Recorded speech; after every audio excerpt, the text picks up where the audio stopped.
Most people don't realize this. The same debt that keeps them working overtime is the tool the rich use to never work a normal job again. That's not a motivational quote. It's architecture. The difference between someone suffocating under payments and someone using those same payments to buy back their time. In this file, we're going to open the control panel of debt, the same panel where the system sets poor for most people and rich for a very specific few. And the first thing you'll notice is this. It's not how much debt you have that kills you. It's from which side you take it and which direction the flow is moving. Stay until the end because I'm going to give you 3 debt switches the rich use. 3 structural changes that turn debt from a chain into a lever. If this is the first file you've opened, welcome to Digital Dollar Wallet. This is not a money tips channel. Here, we treat your money like an operating system. We open the code, find the bugs, and rewrite it like cold capitalists. If you feel like you're doing everything right and still not moving forward, it's not your fault. It's the design. And in this series, we're dismantling that design, pillar by pillar. If you want to stay inside this autopsy of the system, hit subscribe now. I can't promise comfort. I can promise clarity. Let's start with the first crime, the debt-free narrative, the silent religion of the middle class. Since you were a kid, you heard the same lines, don't borrow money, pay everything in cash. Nobody told you for who. They planted one picture in your head as the goal of a responsible adult. Car paid off, house paid off, 0 debt, 0 risk, everything under control. What they never showed you is the rest of that picture. Same job, same boss, same hours, same income ceiling, just with a nicer box around your life. I chased that picture too. I obsessed over paying off credit cards, killing loans, getting everything to 0. I felt morally superior. I don't owe anyone anything. Until one day, I asked a very uncomfortable question. If I don't owe anyone anything, why am I still completely dependent on my next paycheck? I was debt-free, but chained to the calendar. Rent, bills, life, they all kept showing up on time, month after month. Meanwhile, I'd see other guys sitting in cafes midweek, no rush, talking about projects, investments, opportunities, and none of them were bragging about being debt-free. It felt like they were playing a different game. My game was, how do I pay this? Theirs was, what asset do I buy next? My rule, avoid debt. Their rule, use debt intelligently. I want you to be brutally honest. In the last 5 years, which game have you been playing? Pay everything off, just survive, or use debt to invest? Drop your answer in the comments. Let's change the angle. Because from below, debt looks like a monster. From above, it looks like a system of pipes. Here's the definition you were never given. Debt is not good or bad. Debt is a contract of flow. When you're on the weak side of the contract, the flow goes out of you. Interest, fees, penalties. Every month, a slice of your future moves toward the bank. When you're on the strong side, the flow comes toward you. Rent, dividends, cash flow from businesses financed with money that wasn't originally yours. Most people only know one kind of debt, the kind that buys things that go down in value. Cars, gadgets, vacations, dinners that disappear in 24 hours. And there, yes, that debt is a fire. It produces nothing. It just burns capital and time. You're paying with your energy for pleasures from 6 months ago. But there's another side, the debt that buys things that pay. Assets, systems, structures that send you money every month. When the cash coming in is greater than the payment going out, debt stops being a shackle and becomes an engine. The system will never explain it to you like this. Confusion is their business model. If you remember only one sentence from this video, let it be this: bad debt buys things. Good debt buys flows. Let me show you how I learned this the hard way. I had a car, 100% paid off, full pride. But every month, money bled out. Insurance, maintenance, gas, parking. Zero debt. Zero cash flow. It was a responsible adult trophy that quietly drained me. At the same time, there was an opportunity, a small commercial space in an area that was starting to grow. The bank was willing to finance the purchase at an interest rate that, at first glance, scared me. Debt again? I thought we agreed that was bad. But I ran the numbers cold, the loan payment versus the potential rent from that space. If it was occupied, the cash flow paid the debt and left something extra. For the first time, I stopped asking, how much will I owe, and started asking, who's actually going to pay this debt? I signed. The first month, the tenant wired the rent, and I saw the bank payment leaving from that rent, not from my salary. Something permanent changed in my mind. It wasn't magic. It was structure. Debt connected to cash flow. The problem was never debt itself. The problem was using it to buy ego instead of using it to buy freedom.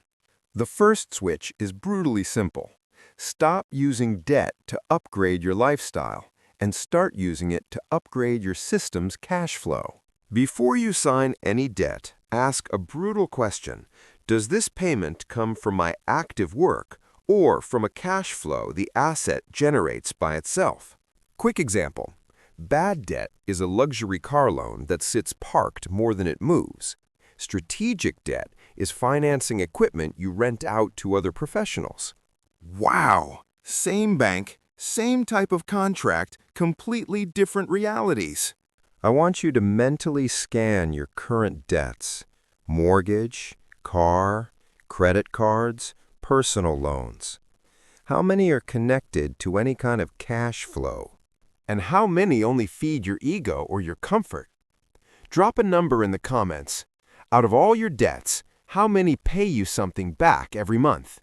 0, 1, 2, or more. Stop walking into a bank like someone begging and start thinking like a bank before you borrow a single dollar. Banks love debt.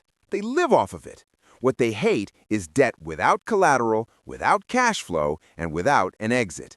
Exactly the kind of debt the middle class signs every day.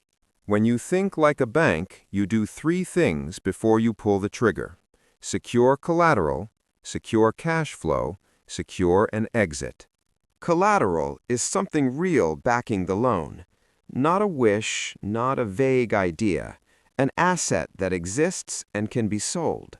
Cash flow, who actually pays the bill? Is it you with your salary, or is it an asset, a business, a contract, a tenant? Exit. If things go wrong, how do you get out?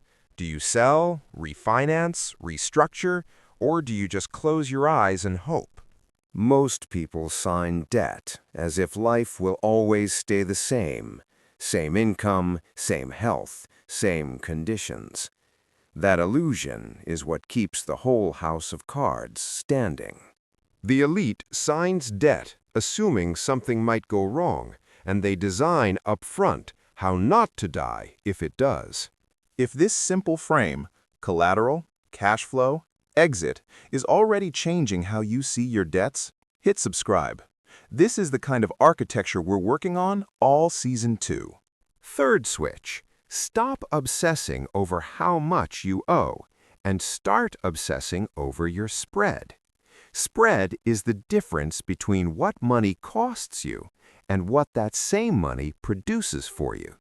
If they lend to you at 10%, and that capital only saves you 5% in expenses, you lose. If they lend at 8%, and you place it in something that consistently gives you 15%, you win.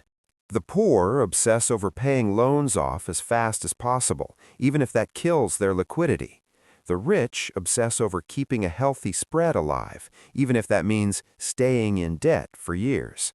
I'm not saying you should never pay off debt. I'm saying don't kill a debt with a positive spread just to feel emotionally lighter. This is where the system laughs at the middle class. They go into debt for negative spread stuff and then use all their extra income to aggressively pay down the few debts that actually had a good spread. Think about your biggest debt right now. If you compare the interest you pay to what that money generates or prevents, is your spread positive, neutral, or negative? Everything I'm giving you here is the map, but there's one file where we go into the operating room, the Debt Alchemist Protocol. In that video, we don't talk theory. We talk risk buckets, percentage limits, what I will never finance, and where I do use aggressive debt. Don't go there yet. Finish this file first, then walk into the lab with a new operating system. Now I want to zoom into real life. No charts, no spreadsheets, just life. You wake up, quick coffee, traffic, office. Years go by. Your salary goes up a bit, your expenses go up a lot. At some point, you decide to level up. Mortgage, nicer car, better school for the kids. Every decision comes with a normal, reasonable adult debt attached. No one asks if that debt buys cash flow or just buys the appearance of progress. One day, you look at your accounts and something strange appears. You're not broke, you're not in ruins, but you're not moving forward either. You earn well, but everything disappears. That middle point is perfect for the system. Too tight to take real risks, too comfortable to rebel. Exactly there, debt is a chain, not a lever. This file exists to pull you out of that gray zone. Not to make you afraid of debt, but to make sure you never use it unconsciously again. Let's close the triangle, because debt alone is not a pillar, it's an amplifier. Pillar 1, cash flow. Without stable cash flow, any debt is a time bomb. If you haven't seen the cash flow file, you're walking blind. Pillar 2, equity. Your first base, your first $100,000, your structural foundation.